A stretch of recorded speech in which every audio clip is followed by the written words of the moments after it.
Our next topic is the future of AI in diabetes care, opportunities and challenges ahead. I am very happy to chair the session, and the speaker is Dr. Yaseen Unes, very young doctor compared to my age, and actually I am learning from him because he is a very enthusiastic young diabetologist and he is center head at Jyotidev's Diabetes Hospital and Research Center, Haripad, and I had very short interaction, but every time I was trying to learn something new from him, and he is sub-investigator in various clinical trials. Over to Yaseen.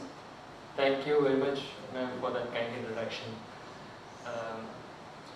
Hello everybody, I am Dr. Yaseen Unes. I work with Dr.Yaseen's Diabetes Hospital in Haripad. The future of AI in diabetes, the opportunities and the challenges ahead. So today I'm not going to be talking about the extent and the depth of AI and all those complicated things. Like you, I'm also just a doctor in itself. I don't have any special knowledge about programming or anything like that. Everything I learned through searching the web and watching YouTube videos. So, here I go. So, welcome to the age of AI. This is an AI-generated image itself. So, that looks nice. If you ask artificial intelligence what is AI, it says that it is human-like intelligence by a machine, and the machine knows how to recognize speech, understand natural languages, solve problems, and make decisions. So, to make it very simple, the most important factor in artificial intelligence is something called as machine learning. And what that means is you give the program, which is a set of algorithms, mathematical algorithms coded into a computer. You give that computer a set of data, and the data might be text, image, video, or something else. And then it goes through that set of algorithms and it gives out a final decision. That is how the basics of AI works, to say it in simple language. And what are currently at play? So I just want to know, have any of you here have any experience with AI? Like, if anybody has, like, yeah? So basically, we are all involved in AI, because when you buy something in Amazon, AI is behind there. When you Google search, AI is behind there. And your Google Maps, AI is behind there. Everywhere AI is there, but we are not realizing that that AI is helping us in our day-to-day lives. So, but when it comes to diabetes, one of the biggest revelation what I saw was when diabetic retinopathy screening was done using AI. And I was very fascinated when I joined with Joseph sir, when I came across this machine that could diagnose diabetic retinopathy without another doctor's help. I was very fascinated by it. And at that time I tried to learn it, but I couldn't. But now ChatGPT came, everything is now simple. Like, I can ask ChatGPT, how do I do it? And it basically teaches you. It's a teacher, it teaches you what to do, how to do. It became very easy. So back in 2016, the paper was published in JAMA, and it was Google AI. They partnered with Aravinda Eye Hospital, and they took retinal images using a retinal camera. And I think so everybody knows this. They distinguish diabetic retinopathy from non-diabetic retinopathy images using Google AI's algorithm, AI algorithm. And a lot of companies have now taken up the task, and they are making it even better and better day by day. So currently I have seen college students, IT college students, they have taken up this thing as their final year projects. So they use something called an AI tool, which is a TensorFlow. It's an application by Google, and they are making the application by themselves and using images to distinguish, and they're just basically doing it within a matter of few weeks or so. So what I'm trying to say is that if you want to do it tomorrow, it's not a difficult task. Only thing is you have to sit and Google a few things for a little while. And one of the most important use of AI is the automated insulin pumps. So this is the Minimed 780 gene. It uses an AI algorithm to calculate how much insulin to give. So if the blood sugar goes up high, the basal insulin dosages go up, and if the insulin requirement is low, the basal insulin goes down. So as you can see in this diagram, the pink color shows the delivery of basal insulin. And every 5 minutes, it keeps on changing so that the maximum time in range is achieved. And also that one more fact is that it also gives auto corrections. Let's say if the patient's basal is not enough, then the auto correction jumps in and gives a boost of insulin to bring the sugar back to normal. Maybe the patient forgot to give the correct carb counting. So in that scenario also the auto correction can bring the sugar values back to normal. So this was Medtronic's, and the Medtronic's pump only came a few years back, but the actual hardware was available way longer, more than a decade ago. The insulin pump and the CGM was invented long back, but it was not connected to one another. So a lot of patients who had type 1 diabetes and the parents of type 1 diabetic patients, they got frustrated with this and they said, like, we need to do something about it by ourselves. And that's how DIY looping had started. A lot of people are doing it now. So they use older Medtronic pumps or other pumps, and they build an app. Basically, that's all they did. They built an app, and that app, what it does is it upregulates and downregulates the insulin delivery to keep the blood sugar within the time, similar to the Medtronic what it's doing now. But this has been achieved way long back. So I tried to do this. I tried to build the app, but this was a while back. And the first time I tried it, there was no ChatGPT. So I had to go out to a friend of mine who was an engineer, and I had a few error codes here. So the error codes came, and I asked him, and he fixed it like this, like within 5 seconds he fixed it. So I don't know anything. This all looks like gibberish to me. I don't understand it. But I Google and I use the instructions from that, and that's how I do it. So, but now I try to do it again. I didn't go to my engineer friend. I put it into ChatGPT, and ChatGPT fixed that error, and I copied it back, and it worked. So, I'm not saying engineers are going to be obsolete, but that's how useful the tool is, which is ChatGPT. That is the biggest revelation now. So, when ChatGPT came, everything changed. Studying, development, research, commerce, everything has become into the next phase. So this is an example. I wanted to make an insulin pump. I did make one, small one. So and I asked ChatGPT how to do it. So it gave me precise instructions. You take this components, you take this components, and you put it all together, and you can make an insulin pump. So this is an insulin pump that I made. I have it in my pocket. So it uses some 3D printed parts and some things I bought off Amazon. The IoT boards are there. It's things I bought off Amazon. Not that much thing. And the code part, I didn't know anything. How to do the coding, I didn't know. So I asked ChatGPT for it, and it gave me the codes. I copied the codes, put it here, press that run button, and it worked. So that's how I'm doing it. But I have no engineering background. I don't know anything about code. All this looks like some other language to me.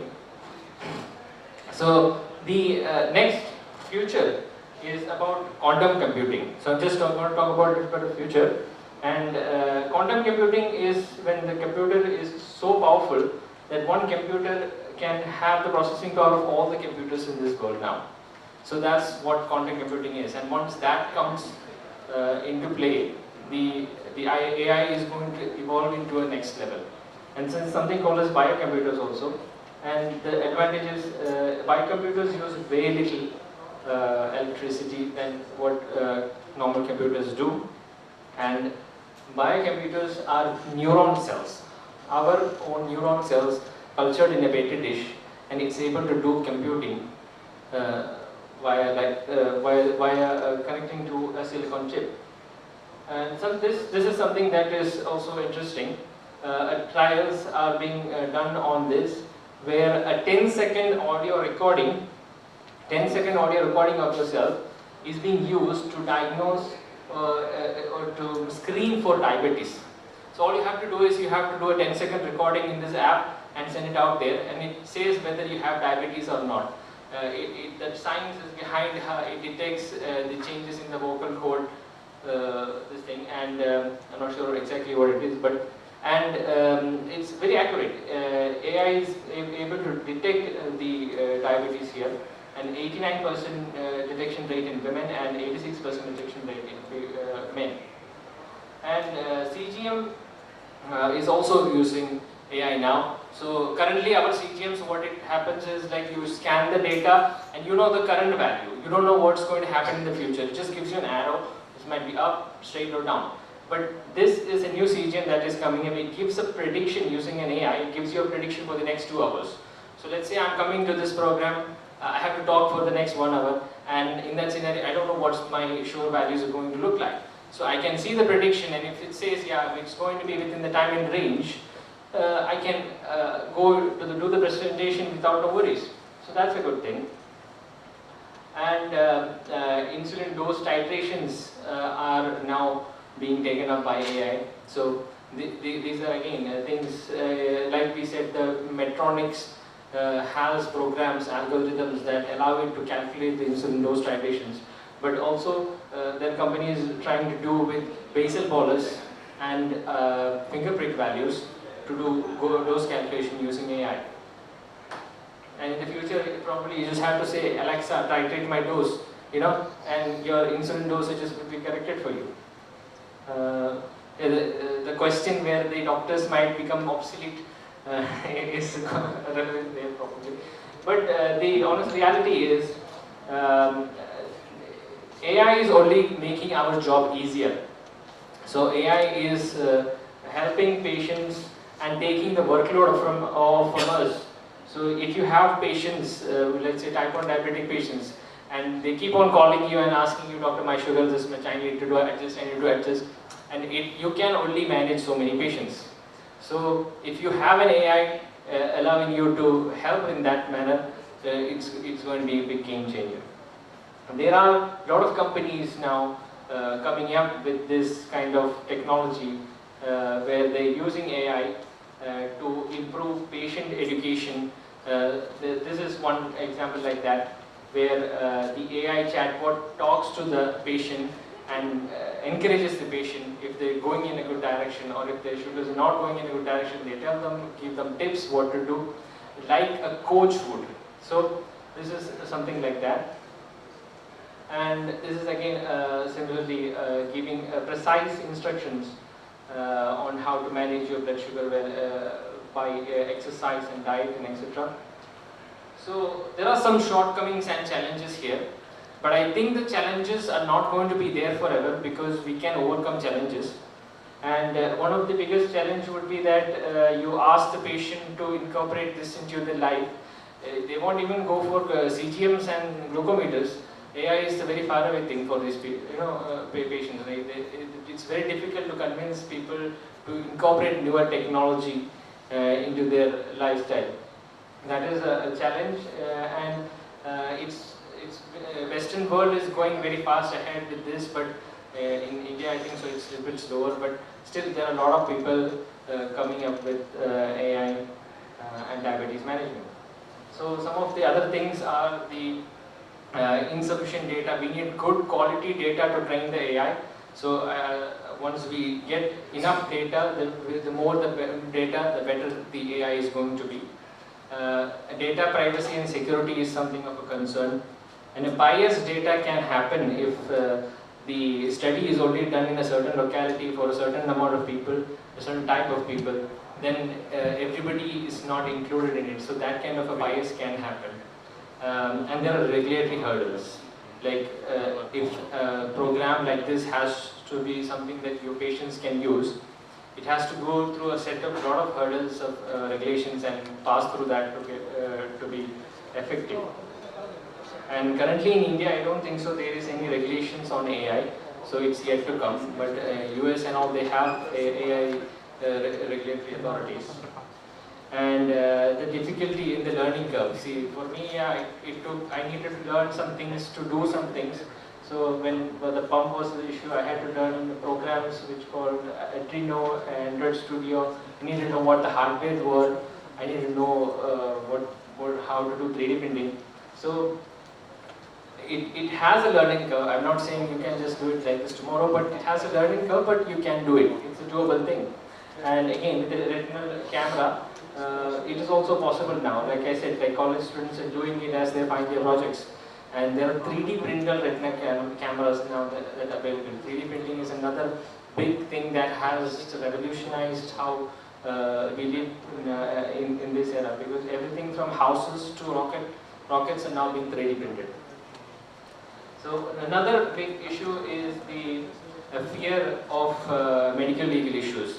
So if something goes wrong, who is reliable? Are you reliable? Who is the one who gave the patient the AI, or is the AI reliable for what happened?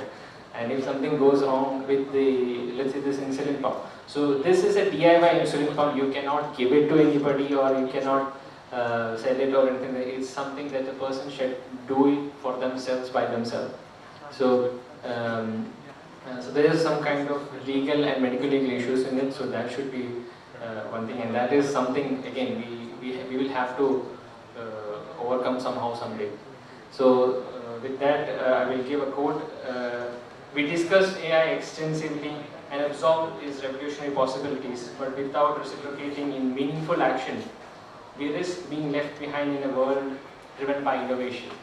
So thank you very much. That was it. Thank you, Yaseen. It was a very good review of what is happening, and Yaseen has actually taking us to the future. And I think we should give a big round of applause because of his efforts. I was very startled by the pump he was having in his pocket. In one of the meetings, he showed me, yeah, this is the pump I made. So I was really surprised. So congratulations, you are putting your effort. But during COVID times, I remember, in the beginning of COVID, there were a lot of death happening. Even healthcare workers were so much afraid to go to the real inside to see the patients.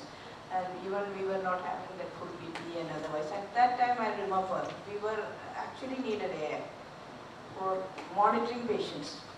Because we wanted to give so much of data to say how this patient is, which patient is becoming dyslect, which patient needs now resuscitation, like that. And second thing is ultrasound interpretation. So that was one area. If somebody is there, because nobody is that much trained in ultrasound who is going to the bedside. Actually, there is a device now. AI is now doing ultrasound also. So that is that will help us. At least that will help the healthcare worker to interpret more. And I remember one trial came, cough trial. You might have heard. Patient is asked to cough, and by the type of cough and whatever it is, they were trying to identify COVID. So they were taking too much of data. So that's why they were coming to every hospital to ask patient to cough. Okay, with the plus or minus COVID there or not, that's the only thing that they were looking. But I have one doubt. When Google came long time back, we have the generation who learned computer. So when computer came, computers has to be shut down. That was something a new learning, how to shut down the computer. You were just switching off. So now when Google, we were asked to type something in Google, they give too much of data. So our task is to find out which is the right data. What about ChatGPT? How is it that, because usually I don't think any references, when I ask for a presentation, they will give us a presentation. But what is the depth? What is the content? How we should know it has included? Or what is the... I'm not sure, that's why. In scenarios like that, I don't think so you can 100% rely on ChatGPT to give you the exact information, because it has a wide array of information and it gives you what is more convenient to it. And but then there are certain things, like for example, there is an endocrinology based ChatGPT. So it only refers from the endocrinology textbooks. So if there are specific chat GPTs for specific topics like that. So if you use that, you probably could get better information than the general chat GPT. So that is one thing. Maybe we have to learn more and we have to attend workshops on AI so that we'll try to live. We should all be more involved. We should start learning it and trying to incorporate it into our life. Any questions? Yeah.